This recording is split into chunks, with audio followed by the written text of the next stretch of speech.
producing, but I used to play a lot more piano and a lot more guitar. Used to be a big part of my days. That's amazing. You know, Steve I. Who? Do you know the guitarist Steve I? I do not. No, he's like a really legendary guitarist, and this guy practices. When I was young, I read that he practiced for like 20 hours a day, or no, it was he practiced for something like 10 hours a day or something like that. And I remember seeing that. I was like, oh my god, I have to get so good. So I would practice like as much as I could in a day. Now it's basically all I would do besides school.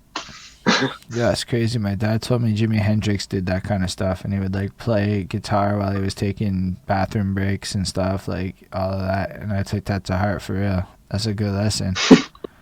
Well, So what? playing.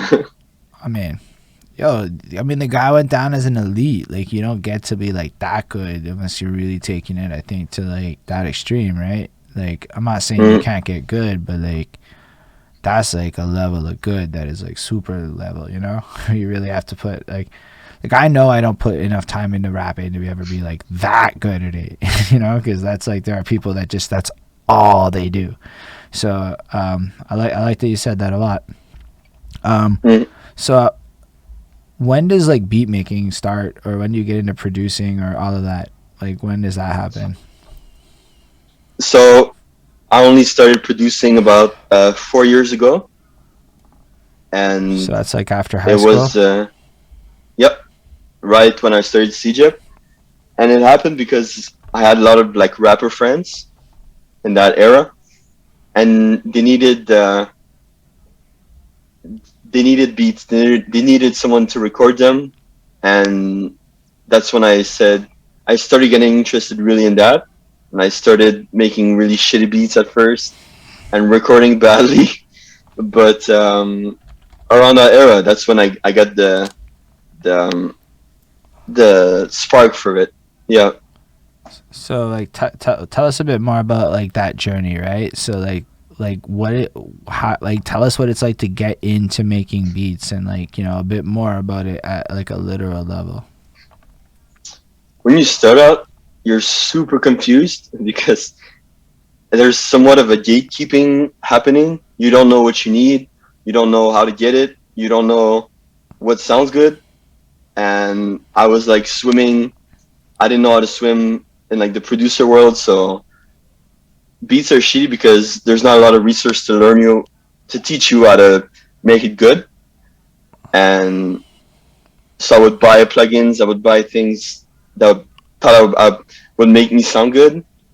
And then it was just a lot of figuring out. The first year, it's when you just figure out how to do it. You figure out how to. Dude, that's a really like hold on, we gotta expand on that.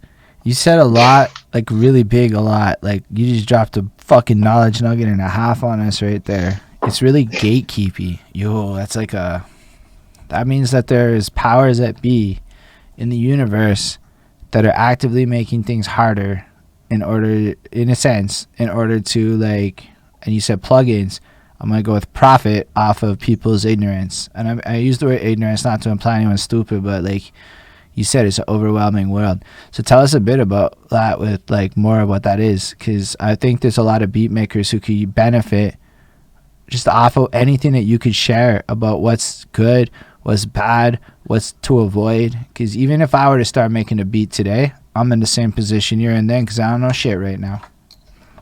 Mm, like you said, man, it's really the people that know how to do it. They're gonna bank.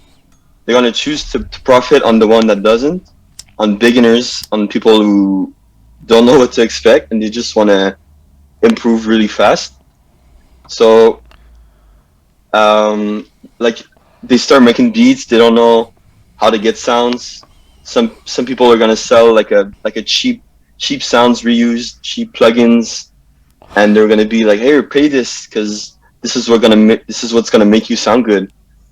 And I'm not in a position to like give any advice or to say that I know everything, but You my advice definitely. would be like, if you start out, take the time really to learn it and to understand the fundamentals fully, because it's gonna be like in the long run really profiting for you instead of taking the shortcut and just buying things because you think you need it, because you think it's gonna So so what's the be the harm? goal for you. So when you said the word reused sounds, like what do you mean by that? Well, if you go on to buy drum kits to for drum sounds, the some people that started drum kits, they use specific sounds, and what happens in the producer world is when you buy a pack of drums, you're gonna pay a lot, and some producers are gonna that make the packs are gonna use sounds that have been used before instead of being like new innovative sounds or something fresh. It's gonna be the same sounds that you see in everywhere. So people are buying for or stuff that has been reused. Yo, is there any like proper like review sites or anything to look at plugins, or like is there a way to navigate validating if a plugin has any value? Reddit, I think, is a big resource for producers that like want to verify their things, because there's whole page there's pages dedicated to that. You can check out um, the quality of certain kits and everything. There's a community on there.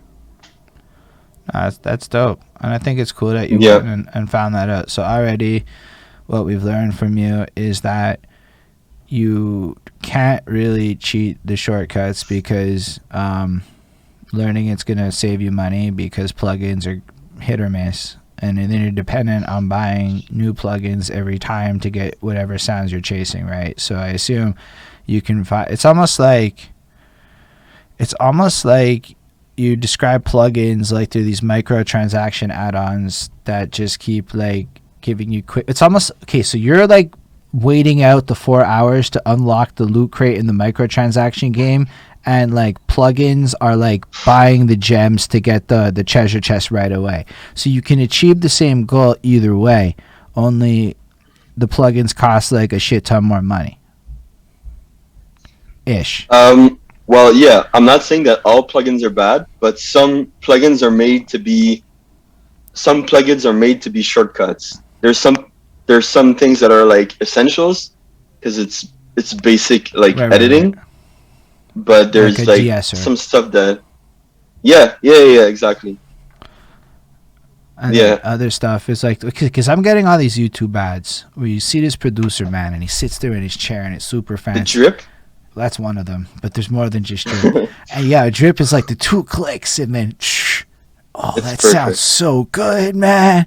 And I'm like, yo, it looks so easy that I could make beats. And I'm staring at Yeah. it like I could be and I'm like, I don't even know what the fuck this is. Like, I don't even really understand what a drip is being used for. Yeah. Oh man. So now, Yeah, but that's what we talked about. It's most people that buy it, but for the record, I got it because the ad got me. But but some young producers look at the ad and they see all these famous producers that are like, oh wow, that sounds awesome, and they buy it and they don't fully know how to use it. They just put it on anything and think it sounds good because other people think it sounds good, but they don't really know what it does. So that's a big watch out. yeah, that's big. I tried to mix and master one time. I tried. I couldn't tell you it sounds good if you paid me. I really don't know. I can't. Even to this day, I have a lot of trouble telling. I can tell you what I like more, or I like less. I can't tell you what sounds good. I don't know. That's some engineer shit. Y'all know what sounds good.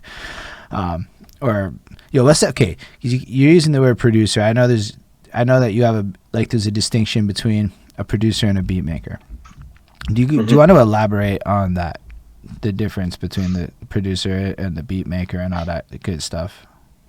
Bro, I'm so glad you brought that up because that's actually one of my biggest I get so offended every time. Beatmaker is just now with the modern days, it's really like intertwined. But originally, the etymology of the word.